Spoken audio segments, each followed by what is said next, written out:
tal? Buenas. Soy René Rodríguez, profesor asistente del curso de Anatomía Humana de la Facultad de Medicina de la Universidad Ricardo Palma. Y en esta oportunidad vamos a hablar acerca de la anatomía del tórax. Bien, en primer lugar, recordar que el tórax es una región del cuerpo que se encuentra entre el cuello por arriba y el abdomen por debajo, como se puede apreciar en esta zona de acá. Por arriba estaría la región cervical y por debajo estaría la región abdominal. El tórax y el abdomen se van a encontrar separados por un gran músculo que se denomina el músculo diafragma, que vamos a ver en una imagen más adelante. Para comenzar el estudio del tórax tenemos que empezar a partir de lo que es las estructuras óseas. Vamos a ver de que a nivel de tórax vamos a encontrar por delante, es decir, como límite anterior, a la cara posterior de este hueso que se denomina el esternón. Por detrás vamos a encontrar, como se ve en esta imagen, las vértebras, en este caso las vértebras torácicas. Hacia los costados o hacia la parte lateral tenemos las costillas que no se articulan directamente con el esternón, sino más bien presentan estas estructuras que están en color celeste, que son los llamados cartílagos costales, que van a permitir unir la porción anterior de la costilla con, ya sea con el manubrio esternal en el caso de la primera y segunda, y de la tercera hasta la séptima a nivel de lo que es el cuerpo del esternón. Eso es lo que se denomina la jaula torácica. Pero también vamos a tener dos límites, tanto superior como inferior. El límite superior está formado por este orificio que se denomina orificio torácico superior o diafragma cérvico-torácico. Por delante está delimitado por esta estructura que se denomina el manubrio u horquilla esternal, que es este borde superior de la cabeza o manubrio esternal. Hacia los costados estaría formado por la primera costilla y su cartílago costal respectivo, y hacia atrás estaría formado por la cara anterior de la primera vértebra torácica, o sea T1. Este espacio, este orificio, permite separar o permite el pasaje de estructuras del cuello hacia el tórax y del tórax hacia el cuello, sobre todo estructuras vasculonerviosas, como vamos a ver más adelante. Y por debajo, que en esta imagen no está, como les comentaba, encontramos el músculo diafragma, ¿no? Que es un músculo bastante grande, un músculo inspiratorio, es el músculo principal que permite la respiración, sobre todo la inspiración, y que se va a encontrar separando estructuras del tórax y del abdomen. Y también permite el pasaje de estructuras que, naciendo en el tórax, o tal vez en el cuello, van a bajar hacia el abdomen y viceversa, estructuras que se originan en el abdomen y que van a ascender hacia el tórax. Este es el esternón, una imagen un poco más grande de este hueso, un hueso impar que tiene tres porciones. Tiene en primer lugar esto que es la cabeza o manubrio, que tiene a su vez tres zonas. Por arriba lo que se denomina la escotadura yugular u horquilla esternal, que es esta zona de acá, se denomina así porque toma contacto con la unión que tienen las venas yugulares anteriores por arriba. Después presenta carillas articulares, esta que está por acá, que es para la porción interna de la clavícula, para su epífisis medial, que se va a articular en esa zona. También presenta esta carilla articular que es para la primera costilla. Pero un poco más abajo también presenta una hemicarilla para la mitad de la segunda. Entonces, las estructuras que se articulan con el manubrio esternal van a ser la clavícula por arriba, la primera costilla en su totalidad y la mitad superior de la segunda costilla. Luego tenemos esta porción de aquí que se denomina el cuerpo.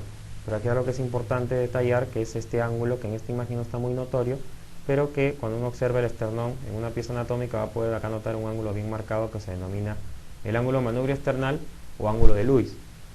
Este ángulo es importante porque sirve como punto de referencia para múltiples estructuras. Y de aquí también se traza una línea imaginaria que, partiendo desde esta zona hacia el cuerpo vertebral de T4, vamos a poder permitir dividir al mediastino, como vamos a ver más adelante. El cuerpo del esternón se va a articular con las costillas que quedan, ¿no? La mitad inferior de la segunda, la tercera, la cuarta, la quinta, la sexta y una parte o la porción superior de la séptima costilla. Y finalmente el apéndice sifoides, la porción que queda de la séptima costilla, ya que la costilla 8 a la décima van a prácticamente insertarse en la séptima o en el cartílago costal de la séptima. Por eso que de la 8 a la 10 se denominan las costillas falsas, porque no se articulan directamente con el esternón. Sin embargo, de la primera hasta la séptima son las costillas verdaderas porque sí se articulan directamente con el esternón. También faltarían aquí las costillas flotantes, que si regresamos a la imagen anterior serían estos que están acá, que se articulan directamente hacia las vértebras y no toman contacto con el esternón. Esta es una imagen de cómo se articula, por ejemplo, esta sería la tercera, cuarta, esta sería la quinta costilla, ¿no? Como van a ver de que la costilla se origina de la parte posterior, ¿no? Esto es lo que sería la cabeza de la costilla, que se articula con la vértebra que se encuentra por arriba y con la vértebra de su nivel. Esto acá que sería el tubérculo, que básicamente se articula con la apófisis transversa de la vértebra correspondiente, el ángulo, el cuerpo de la costilla y hacia adelante formando esto el cartílago costal. Entonces acá hay una articulación que se va a llamar articulación condrocostal y aquí va a haber una articulación que se llama costo vertebral. Entonces lo que toma realmente contacto con el esternón vendría a ser el cartílago costal, como pueden ver acá. Y también se puede observar aquí la porción, el esternón visto por delante, ¿no? Y acá estaría, como les digo, la proyección de la línea imaginaria que parte de este ángulo que es el ángulo de Lewis. Aquí para ver la imagen, esta sería la primera costilla. ¿Por qué coloco solamente la primera costilla? Porque es importante diferenciar esta de todas las demás. Esta, por ejemplo, solamente tiene una cabeza que se articula con T1, es decir, con su costilla correspondiente, con su vértebra correspondiente, perdón, y va a presentar aquí un tubérculo, que es este que está acá, que se denomina el tubérculo del escaleno anterior o tubérculo de Lisfranc, que permite la inserción del músculo del mismo nombre. Tanto por delante como por detrás va a haber dos surcos o espacios donde se van a pasar estructuras vasculares importantes. Por delante del tubérculo la vena subclavia y por detrás la arteria subclavia, ¿no? Entonces recordar esto porque a nivel del cuello también se observa, solo que como el origen de estos vasos es a nivel del tórax básicamente, entonces se observa justo por encima de esta primera costilla. Fijarse también que esta primera costilla es bastante pequeña y no es tan arqueada como las otras que se ven que han visto en las imágenes anteriores. Aquí el ejemplo de una costilla pero típica, esta podría ser cualquiera que va desde la tercera hasta la séptima. Como les mencionaba, tenía parte de la costilla desde la región posterior con la cabeza, el cuello, el tubérculo se articula con la apófisis transversa de la vértebra correspondiente, el ángulo, el cuerpo de la costilla y sobre todo este canal aquí que no se observa muy claro, pero que en otra imagen se va a ver mejor, que se denomina el canal subcostal, donde por ahí pasa el van intercostal, es decir, la arteria intercostal del correspondiente, la vena intercostal y el nervio intercostal también. Ese van va a pasar siempre por debajo en este surco. Y en la parte anterior se va a articular la costilla con el denominado cartílago costal. Y este cartílago toma contacto a nivel del esternón. Entonces se supone que hay tres articulaciones. Aquí la articulación costo-vertebral, aquí la articulación costo-condral y aquí la articulación condroesternal, ¿no? Que serían las tres que permiten unir o formar la jaula torácica. Aquí para ver las costillas, como les mencionaba, la primera costilla y la mitad superior de la segunda se articulan con el manubrio, ¿no? Tercera, cuarta, quinta, sexta y parte de la séptima se articulan en el cuerpo. Entonces hasta ahí estas son las costillas verdaderas, porque todas toman contacto con su respectivo cartílago costal en el manubrio y en el cuerpo del esternón respectivamente. Sin embargo, la octava, la novena y la décima costilla, que son estas tres que señalo, se van a articular en el cartílago costal de la séptima costilla. Entonces estas son las denominadas costillas falsas. Y aquí no salen, pero si tuviéramos hacia atrás en la columna vertebral, la número 11 y la número 12 se van a articular directamente en las vértebras y no tienen ningún contacto con el esternón. Y son las llamadas costillas flotantes. Esta es una visión o una proyección, mejor dicho, de la jaula torácica a nivel del organismo, ¿no? en un ser humano. También recordar de que ya que la clavícula se articula con parte del manubrio esternal, tiene que ver mucho esto con la relación que tiene el tórax con el miembro superior, y mejor se ve en esta imagen, en este lado, en el lado izquierdo, ¿no? La clavícula y la escápula forman parte de lo que se llama la cintura escapular. Entonces, y esta cintura escapular, gracias a la articulación que hay entre la escápula con la cavidad, con la cabeza del húmero, entonces permitían ciertos movimientos, ¿no? Obviamente unidos a ciertos músculos. Entonces, la cintura escapular vendría a ser una comunicación que hay entre el miembro superior, la porción proximal del miembro superior, con la jaula torácica. Eso es importante recordar, ¿no? Ya que la epífisis medial de la clavícula, también llamada epífisis external o extremo external, se articula pues con el manubrio del esternón. Sobre el apéndice sifoides también es importante recalcar algunas cosas importantes. En su porción posterior va a permitir en parte la inserción del músculo diafragma, como vamos a ver más adelante.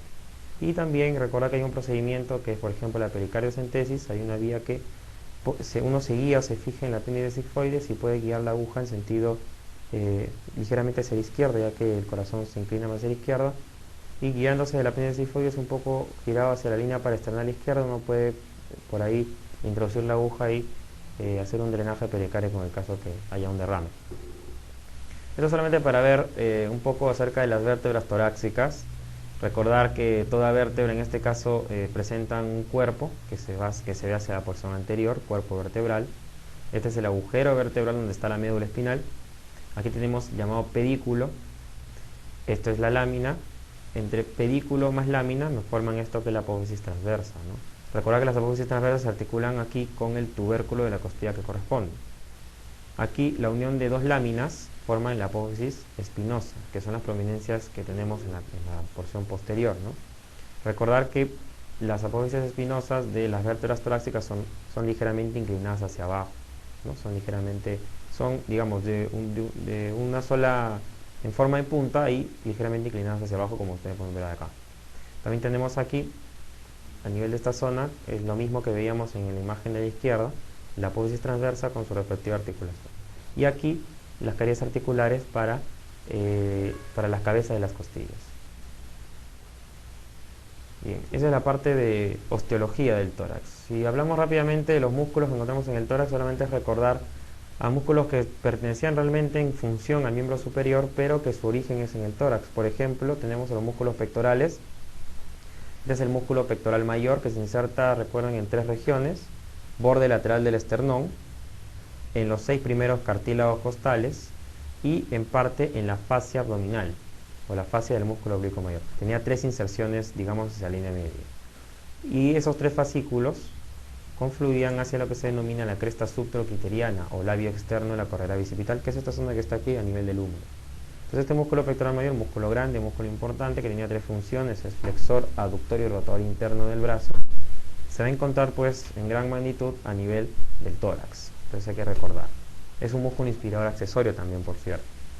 Si nosotros levantamos el músculo pectoral mayor, por debajo encontramos a este, que es el músculo pectoral menor, que se va a originar ya no en cartílagos costales como su predecesor, el mayor, sino que se articula en la tercera, cuarta y quinta costilla y termina a nivel de la apófisis coracoides de la escápula. Es uno de los 3 músculos que se insertan en la apófisis coracoides.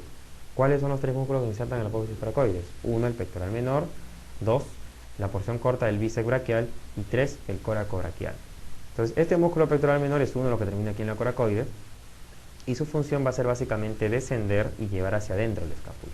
También es un músculo inspirador accesorio en casos en los cuales hay insuficiencia respiratoria, y importante recordar porque está debajo del mayor, y su posición es muy importante a ese nivel también, porque recuerden ustedes que el pectoral menor me divide a la arteria axilar en 3 porciones. Esta es la arteria axilar, la que se ve aquí en transparencia, en la porción suprapectoral, retropectoral e infrapectoral. Entonces también tenía una relación importante con la arteria axilar. Otro músculo importante que tenemos a nivel del tórax, pero un poco más lateralizado, es este gran músculo con múltiples digitaciones que se denomina el serrato mayor o serrato anterior, que se inserta en las 8 primeras costillas. Incluso por debajo entrelaza sus fibras con el oblicuo mayor, que lo vemos aquí en parte, que estos son los intercostales externos más bien, pero aquí debería estar el oblicuo mayor o externo del abdomen, y hacia atrás en parte con el músculo dorsal ancho o latissimus dorsi. Este músculo también se inserta en parte en el borde interno de la cara anterior de la escápula. Entonces desde ahí parte y ocupa las 8 primeras costillas, dando una digitación en cada costilla. Vamos a ver que el nervio que se va a encargar de su inervación justamente corre por encima de él, y este gran nervio que se llama el nervio torácico largo o de Charles Bell. Si regresamos a la imagen anterior, el músculo pectoral mayor va a estar inervado por 2 nervios.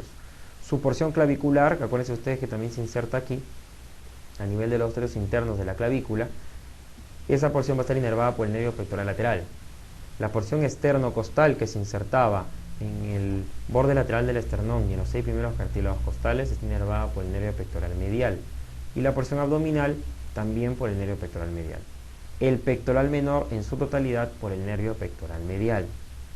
Y el músculo serrato anterior inervado por el nervio torácico largo, que lo vemos ahí sobre él, también conocido como nervio de Charles Bell. Nervio de Charles Bell.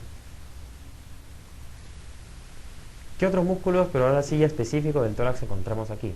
Tenemos en primer lugar este músculo que tiene la disposición como si uno metiera las manos en los bolsillos, va de atrás hacia adelante y de afuera hacia adentro. Es este músculo que está aquí. Se denomina el músculo intercostal externo, ¿no? Este músculo intercostal externo que se va a estar insertando desde atrás, desde la articulación que está entre las costillas y la vértebra, o sea, la costo vertebral, y se dirige hacia la articulación condrocostal, como ustedes pueden apreciar aquí. Miren, va desde atrás, desde la costa vertebral, da toda la vuelta y termina aquí en la articulación condrocostal. Es un músculo básicamente inspirador accesorio. Después tenemos su contraparte. Si nosotros levantáramos al intercostal externo, por debajo tenemos a este que tiene la dirección totalmente opuesta a la del intercostal externo. Este músculo que está acá se denomina el músculo intercostal interno. El músculo intercostal interno, cuya dirección de fibras es al contrario, va de adentro hacia afuera, ¿no? Y va de arriba hacia abajo, pero en dirección externa. Entonces, este músculo, a diferencia del externo, es un expirador accesorio. En esta imagen ahí podemos observar lo que les comentaba anteriormente. Si esta es la costilla, por debajo encontramos un surco que se llama el surco subcostal, donde van a pasar tres estructuras, o sea, un van: la vena intercostal, la arteria y el nervio, en ese orden de arriba hacia abajo. Es por eso que cuando uno realiza el procedimiento de una toracocentesis, normalmente uno incide la aguja por arriba de la costilla, porque si uno incide la aguja por debajo, puede lesionar tranquilamente este van, producir una hemorragia, lo que es peor, una neuralgia tremenda, porque pues tocamos al nervio intercostal correspondiente. Este es un resumen de los músculos y su acción accesoria, en realidad, porque eso sucede cuando hay una insuficiencia respiratoria. Tenemos a los músculos intercostales externos que están aquí, que son músculos inspiradores. Igual acá, estos son los músculos intercostales internos, que son músculos expiradores accesorios. Otros inspiradores también accesorios son el esternocleidomastoideo, por ahí el trapecio, los escalenos también, ¿no? Y dentro de los expiradores accesorios tenemos pues los músculos del abdomen, que los vimos en alguna oportunidad, como el recto anterior, el oblicuo mayor, el oblicuo menor, y mucho más abajo aquí en forma horizontal el músculo transversal. Pero ¿cuál es el principal de los músculos respiradores y que en un momento lo vamos a ver? Es el músculo diafragma, que no solamente tiene importancia por ser el principal músculo de la respiración, sobre todo inspirador, sino también porque me divide la región torácica por arriba del abdomen por debajo. Esta imagen se ve mucho mejor lo que les mencionaba, como aquí el paquete intercostal, el van intercostal pasa debajo, en el surco subcostal de la costilla correspondiente. Obviamente, cuando ya llegamos a la última costilla, la costilla número 12, el paquete vasculonervioso que estará por debajo ya no se llama intercostal, se llama subcostal, porque ya debajo ya no hay costilla 13, solamente son dos, ¿no? Acá estamos viendo, por ejemplo, cómo la arteria aorta abdominal está originando aquí una arteria intercostal posterior y está rodeando básicamente el surco intercostal. Aquí lo mismo, una imagen del néter un poquito más ampliada, cómo se ve que el nervio intercostal que sale de la médula espinal y que tiene comunicaciones con la cadena simpática, como veremos más adelante. Acá está la arteria intercostal y ahí nomás nos faltaría la vena, ¿no? Y cómo este paquete rodea por debajo a la costilla, en el surco subcostal, muy importante. Por detrás la aorta, ¿no? Pero por delante, sobre todo en los 6 primeros espacios intercostales, quien origina las arterias intercostales anteriores es la mamaria interna, rama de la subclavia. Es una visión posterior del tórax, ¿no? En la que podemos ver también bien cómo la arteria mamaria interna aquí está originando las arterias intercostales anteriores. Y acá está el van, ¿no? Las venas llegando aquí a las ácidos, que veremos después, aquí llegando a la mamaria interna, y los nervios que han salido de la médula espinal, que también están rodeando esta zona, ¿no? Este músculo grande que vemos aquí en la cara posterior del peto esternal, que es a lo que se le denomina todo este espacio, este músculo se llama el músculo transverso torácico o triangular del esternón. Y aquí vemos en parte cortado al músculo diafragma, el músculo diafragma.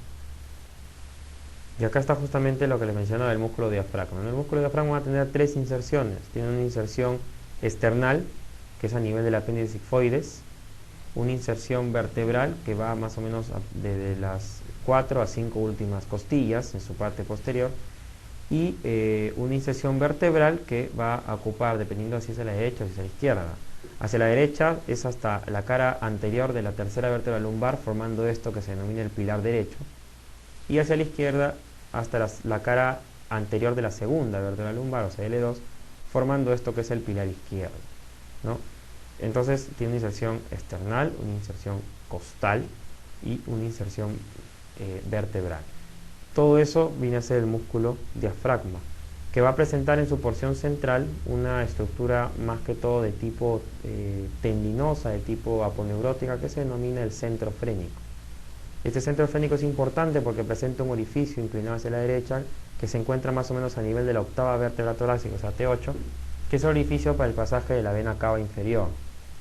Más abajo, formado por el pilar derecho del diafragma, que es esto que ustedes ven acá, tenemos el orificio para el esófago abdominal y para los nervios vagos, porque los nervios vagos descienden con el esófago desde el tórax del abdomen. Y un poco más abajo encontramos entre los pilares derecho e izquierdo mencionados el orificio para la arteria aorta, y no solamente la aorta, sino también para el conducto torácico que va a subir por ahí. Por si acaso la vena cava inferior a este nivel asciende, pero quien desciende por este orificio también, por este hiato, como también se le llama, es el nervio frénico derecho. De los dos frénicos, el único que baja el abdomen en su totalidad es el frénico derecho.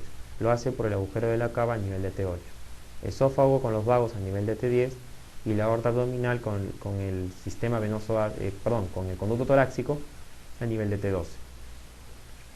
Aquí mejor todavía para observar los tres hiatos desde abajo. Este es el hiato de la vena cava inferior, siempre localizado en el denominado centro frénico, el de la vena cava inferior y el del frénico derecho. Este hiato formado por el pilar derecho del diafragma es para el esófago abdominal y los nervios vagos. Y el hiato que está más abajo entre los pilares derecho, que es este, que va hasta L3, y el izquierdo, que va hasta L2, es el hiato para la arteria aorta abdominal. A ese nivel ya se le llama aorta abdominal, o de la aorta descendente en todo caso sería mejor, y por acá también va a ascender el conducto torácico. Esta es una visión superior para ver los tres hiatos con sus respectivos contenidos. Este es el hiato de la vena cava inferior y del frénico derecho, el hiato del esófago con los nervios vagos y el hiato de la aorta con el conducto torácico, que aquí está, ¿no? Un poco lateralizado hacia la derecha en su inicio y después se lateraliza hacia la izquierda. Bien, en cuanto a la vascularización de la pared torácica en general, esta es una visión grande en la cual podemos ver las arterias que intervienen dentro de la irrigación de la pared o jaula torácica. Tenemos dentro de la jaula torácica tres caras básicamente. Si regresamos a la imagen anterior, fíjense acá tenemos la cara anterior, que sería toda esta zona que está aquí, cuya principal irrigación va a estar dada por la arteria mamaria interna, que es esta que observan acá, que desciende paralela al esternón. La región lateral, cuya irrigación solamente va a estar dada para el primer, segundo y tercer espacio intercostal. Ahorita mencionaremos qué arterias son las que irrigan ahí. Y toda la región posterior, que básicamente es campo de la arteria aorta, exceptuando los tres primeros espacios dorsales. Entonces, si vamos por partes, toda la cara anterior, es decir, los 6 primeros espacios intercostales anteriores, son irrigados por las arterias intercostales anteriores, ramas de la arteria mamaria interna, que nace de la arteria subclavia. En el caso de la región lateral, la primera intercostal lateral está dada por la arteria torácica superior, rama del axilar, y la segunda y tercera por la arteria mamaria externa o torácica lateral, ¿no? Esa es la única diferencia. Y finalmente, la región posterior, es decir, desde la porción lateral y posterior, desde el cuarto espacio hasta el espacio número 11, está dado por arteria aorta torácica, obviamente. Entonces, ¿qué cosa quiere decir? Que a nivel del cuarto, quinto y sexto espacio no hay intercostales laterales. Son aquellas intercostales posteriores que de frente se dirigen hacia adelante y se van a anastomosar con las anteriores. A partir del séptimo espacio intercostal ya no hay anastomosis. ¿Por qué? Porque hemos dicho que hasta el sexto espacio, la mamaria interna o torácica medial, ya deja de dar intercostales y da sus dos ramas terminales. Una que va hacia afuera, que se denomina la musculofrénica o toracofrénica, y una que va para abajo, que se denomina la epigástrica superior. Por lo tanto, a partir del séptimo espacio ya no existe anastomosis entre las intercostales anteriores y posteriores.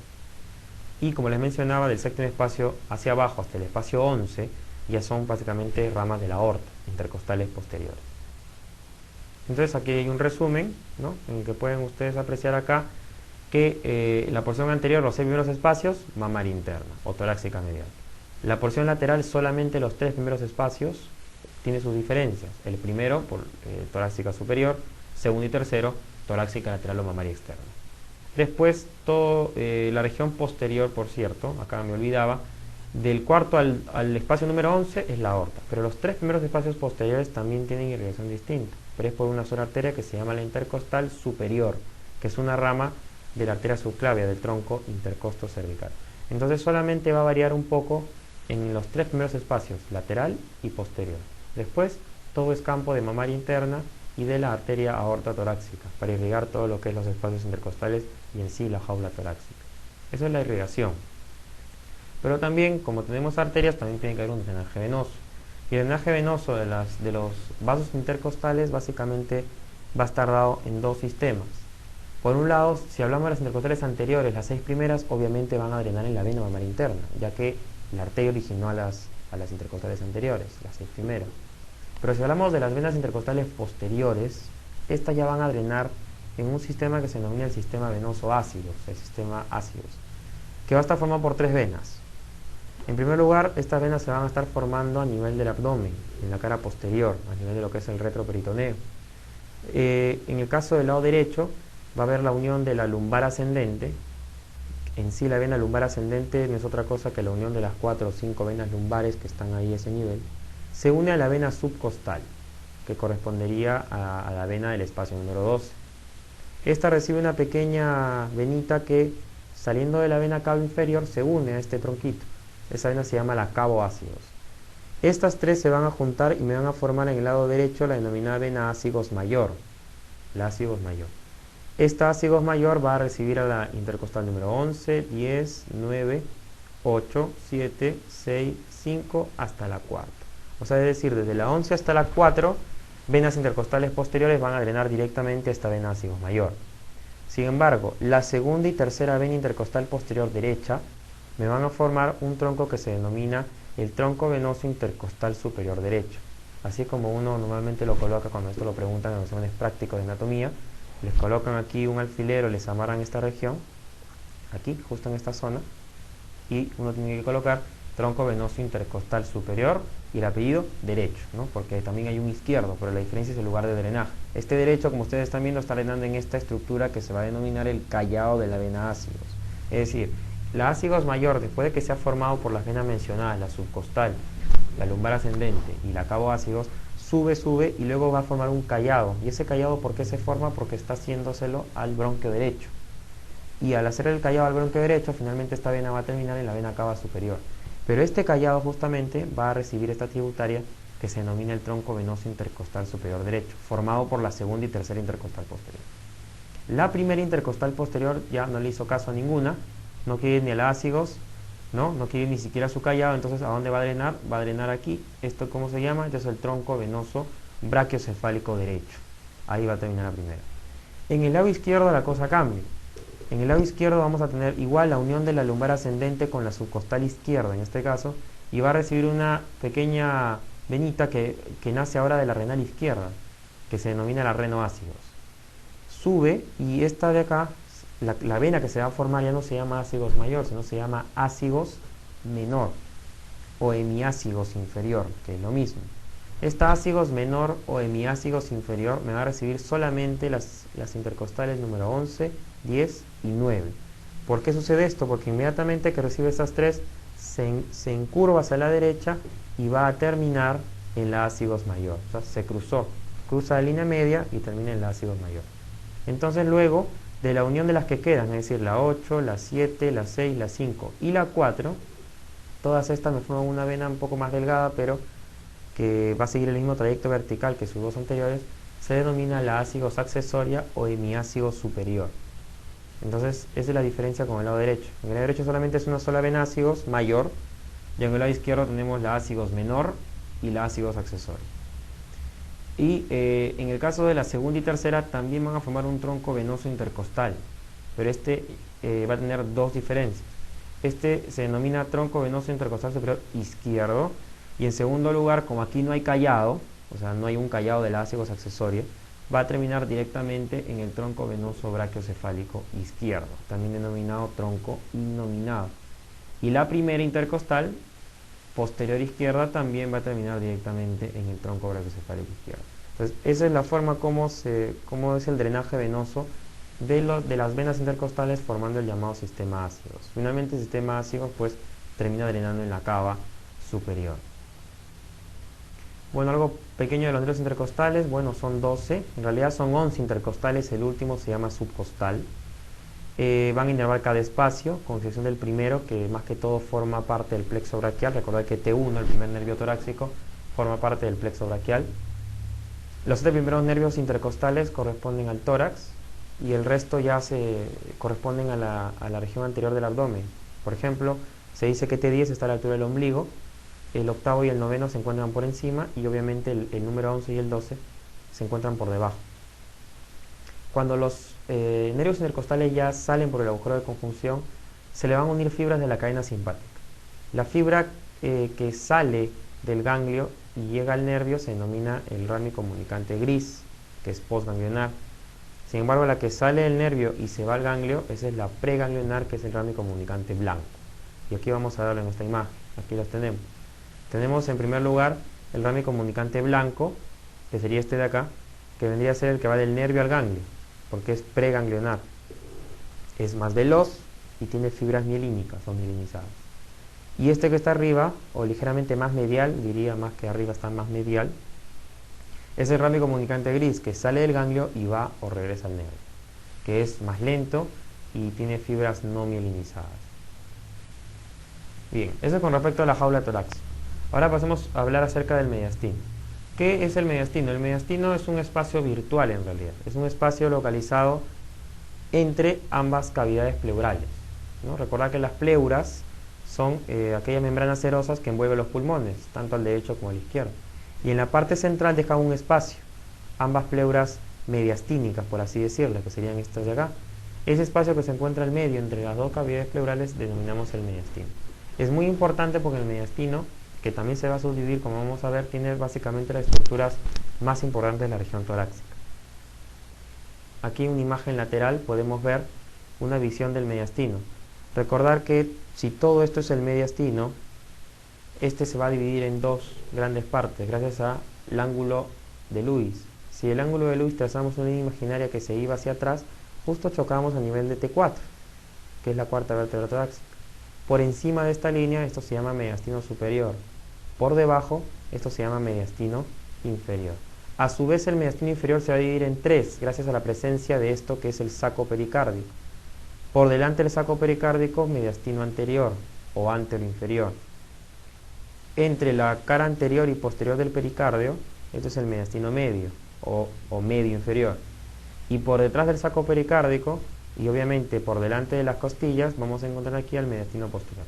Cada uno va a tener estructuras tanto comunes, es decir, que comparten con otro mediastino, o estructuras propias que solamente se localizan en ese mediastino.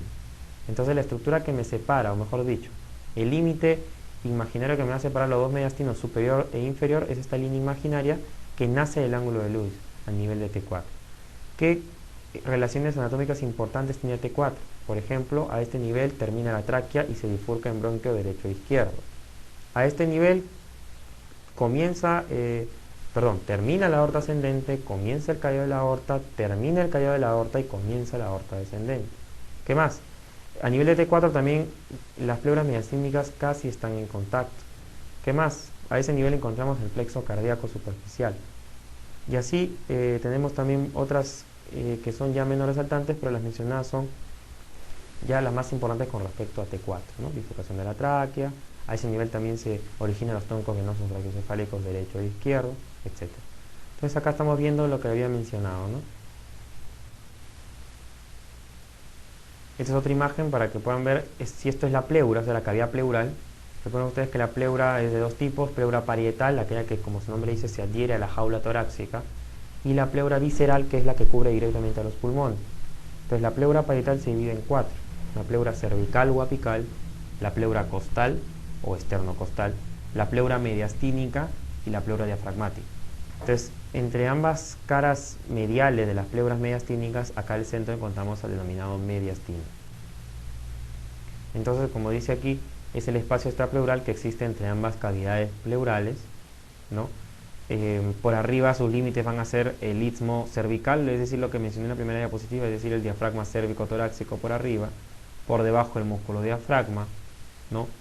La columna y los arcos costales por atrás y el esternón por delante. Y básicamente lo vital que encontramos ahí, pues, si lo vemos en una radiografía de tórax como esta imagen, pues los grandes vasos, la tráquea, el corazón, el esófago, ¿no? Y los cilios pulmonares. Esto es lo mismo, ¿no? La definición de mediastino. Y aquí una visión general de lo que viene a ser el mediastino, ¿no? Pueden ver ustedes acá, este es el pericardio envolviendo el corazón. Acá está la salida de los grandes vasos, salida en el caso de la aorta, llegada en el caso de la vena cava superior y los troncos brachiocefálicos, los que están cortados. Vemos por aquí al nervio frénico, un nervio vital. ¿Por qué es vital? Porque si bien es cierto se origina en el cuello, del plexo cervical profundo, cuyo origen radicular es C3, C4, C5, en el caso de este nervio, desciende al tórax por delante del pedículo pulmonar y va a inervar al músculo diafragma. Pero el frénico no solamente me inerva al diafragma, es decir, no solamente es motor, sino también es sensitivo. ¿Para quién? Para el pericardio, sobre todo el pericardio fibroso, que es parte del pericardio parietal, y también me inerva la pleura parietal mediastínica y la pleura parietal diafragmática. O sea, quiere decir que el nervio frénico es un nervio mixto, muy importante, que se ve en esta imagen. Si el frénico va por delante del pedículo pulmonar, ¿quién va por detrás? Los nervios vagos.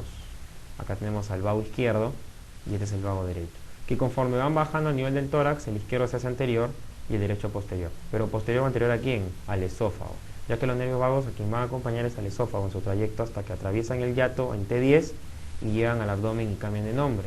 Al esófago derecho no se le llamará posterior, sino se le va a llamar tronco vagal posterior. Y al vago izquierdo, que era anterior, se le va a llamar tronco vagal anterior. O sea, en el tórax a los vagos se le dice simplemente izquierdo y derecho. Sin embargo, en el abdomen ya cambian anterior y posterior realmente, ¿no? Entonces, una visión. También vemos la tráquea. Hemos dicho que a nivel de T4 se bifurca en bronquio derecho y bronquio izquierdo. Entonces, eso como estructuras más resaltantes del mediastino. Y hacia las caras laterales ya los pulmones, aquí resecados en parte, sus pleuras.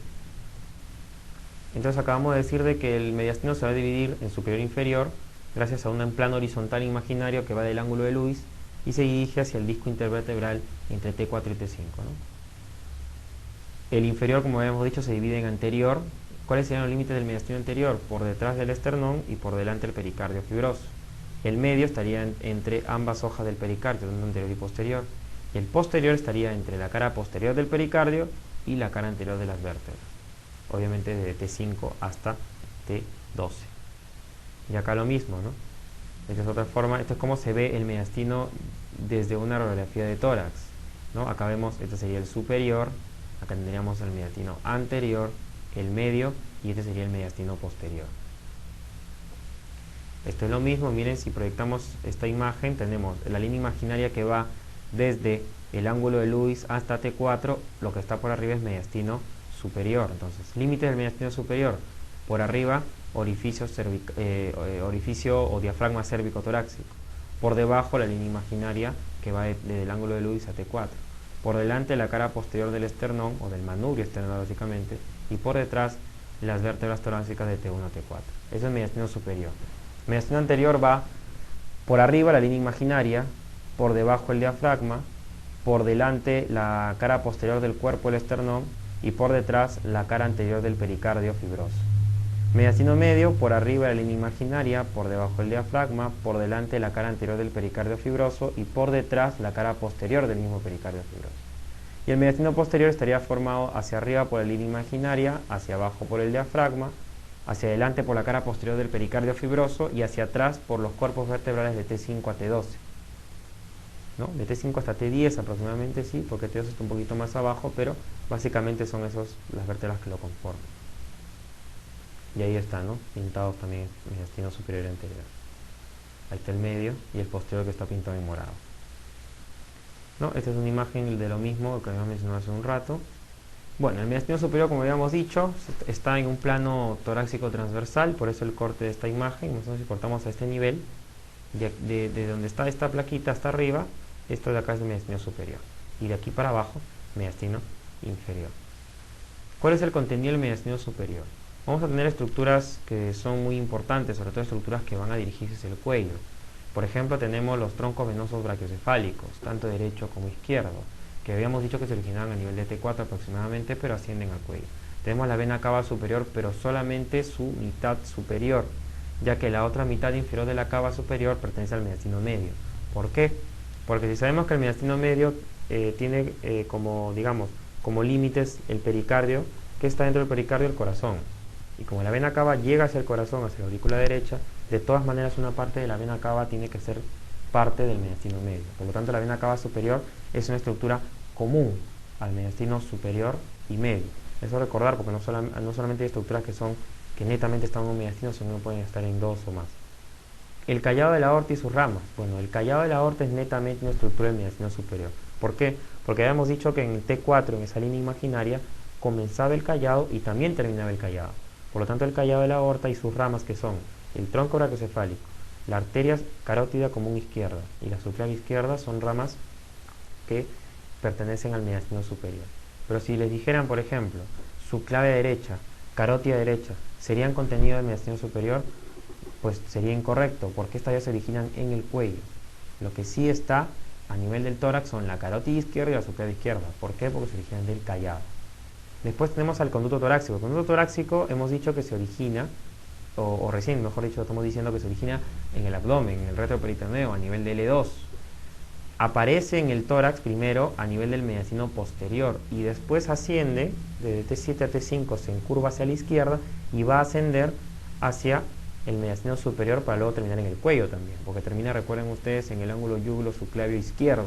Entonces, quiere decir que el conducto torácico es una estructura común del mediastino superior y posterior. Pues ya van dos estructuras que son comunes a dos mediastinos: la vena cava superior y el conducto torácico. Los nervios vagos. Los nervios vagos también son estructuras comunes. ¿Entre quiénes? Entre el mediastino superior, como lo están viendo acá, y el mediastino posterior. ¿Por qué? Porque acuérdense que los vagos acompañan al esófago y el esófago está siempre girado hacia atrás, es del mediastino posterior, como vamos a ver. Por lo tanto, el nervio o los nervios vagos derecho e izquierdo van a ser estructuras del mediastino superior y posterior. Los nervios frénicos, que también los vemos en este mediastino, tampoco es una estructura propia, porque los frénicos se originan en el cuello, bajan al mediastino superior y luego se van al mediastino medio. ¿Por qué? Porque inervan al pericardio. Entonces el frénico es una estructura común del mediastino superior y medio. Aquí, más que nervios laríngeos recurrentes, debería decir nervio laríngeo recurrente izquierdo. ¿Por qué? Porque recuerden ustedes que el laríngeo recurrente derecho, que es una rama del nervio vago, se origina en el cuello y se queda en el cuello, porque le hace un asa a la arteria subclavia derecha y asciende a inervar a los músculos de la laringe. Sin embargo, el laríngeo recurrente izquierdo, que nace del vago izquierdo, le hace un asa al callado de la aorta. ¿Y el callado dónde está? En el mediastino superior. Por lo tanto, el nervio recurrente izquierdo es el que realmente es un contenido real del mediastino superior, no los dos recurrentes. Después tenemos la tráquea, que ya está mencionada. La tráquea sí es propia del mediastino superior porque recién a nivel de la línea imaginaria se bifurca en bronquio derecho e izquierdo. Luego el esófago, que es una estructura común del superior y posterior. Y los músculos prevertebrales, que bueno, en realidad es una parte pequeña los prevertebrales porque estos son músculos básicamente del cuello. Y también tenemos al timo, ¿no? El timo es una estructura también que se encuentra hasta más o menos los 2 años de edad, que después ya encontramos rezagos que pueden estar tanto en el superior como en el anterior. Por lo tanto, el timo es una estructura común, o los rezagos del timo, es una estructura común del superior y del anterior. Y aquí una imagen para que vean, miren, esta es la cava superior, y acá está el origen de los dos troncos venosos brachiocefálicos. Este es el derecho y este es el izquierdo, ¿no? La mnemotecnia, la forma fácil de acordarse es poniendo la mano así, como si fuera una pistola, y dirigiendo el dedo pulgar hacia arriba y el dedo índice hacia afuera, ¿no? El tronco brachiocefálico derecho va a ser corto, recto y vertical, y el tronco brachiocefálico izquierdo va a ser un poco más largo, oblicuo y delgado, ¿no? La misma fórmula se utiliza para los bronquios, solo que lo invertimos hacia abajo. Más adelante vamos a ver que el bronquio derecho es vertical, corto y ancho, y el bronquio izquierdo es horizontal, largo y delgado. Entonces, es una forma práctica para acordarse de cómo es la posición de los troncos de los brachiocefálicos y de los bronquios primarios derecho e izquierdo. Acá vemos el callado de la aorta y vemos acá el origen del tronco brachiocefálico. Esta es la carótida izquierda y por acá la subclavia izquierda, ¿no? Entonces, recordar eso, que son estructuras vitales, ¿no? Aquí una imagen cadavérica, lo mismo, ¿no? Básicamente lo mismo. Miren, acá tenemos el tronco brachiocefálico derecho, este sería el nervio frénico. Acá está el brachiocefálico izquierdo o innominado. Y este es el callado de la aorta. Acá está la tráquea, ¿no? Falta ahí el timo ya para completar las estructuras de ahí. Entonces acá está más o menos las estructuras que comparte el cuello y el mediastino superior, ¿no? Hemos dicho las que son propias de este mediastino son el callado de la aorta, sus ramas, es decir, el tronco brachiocefálico, carótida izquierda, subclavia izquierda. ¿Qué más es propio? La tráquea, que a nivel de T4 justamente se bifurca en bronquio primario derecho e izquierdo. Después, ¿qué estructuras son propias también? Los troncos venosos brachiocefálicos, derecho e izquierdo. Pero ¿qué estructuras ya no son propias? Hemos dicho los nervios vagos, los nervios frénicos, la vena cava inferior, el timo. ¿Qué estructuras ya naciendo en el mediastino superior, o mejor dicho, qué estructuras ya se originan en el cuello, pero previamente el origen de ellas están en el mediastino. Tenemos, por ejemplo, la subclavia derecha, ojo, porque la subclavia derecha y es una estructura del cuello, la carótida común derecha, ¿no? Que aquí está con el número 10, la arteria vertebral, bueno, que es una rama de la subclavia, ¿no? Esas son ramas ya que son netamente en el cuello. Y no olvidarse también de los laringeos recurrentes. ¿Cuál de los dos está en el mediastino superior? El izquierdo. ¿Cuál está en el cuello? El derecho. ¿No? Y acá está, bueno, esta es la misma imagen que vimos hace un ratito, pero para que vean lo que les mencionaba, mediastino es hasta acá. Por lo tanto, la carótida derecha, que es esta, perdón, y la subclavia derecha ya son ramas del cuello. Pero el tronco brachiocefálico que origina las dos sí es mediastino superior. Al igual, subclavia izquierda, esta es la subclavia izquierda y esta que es la carótida izquierda.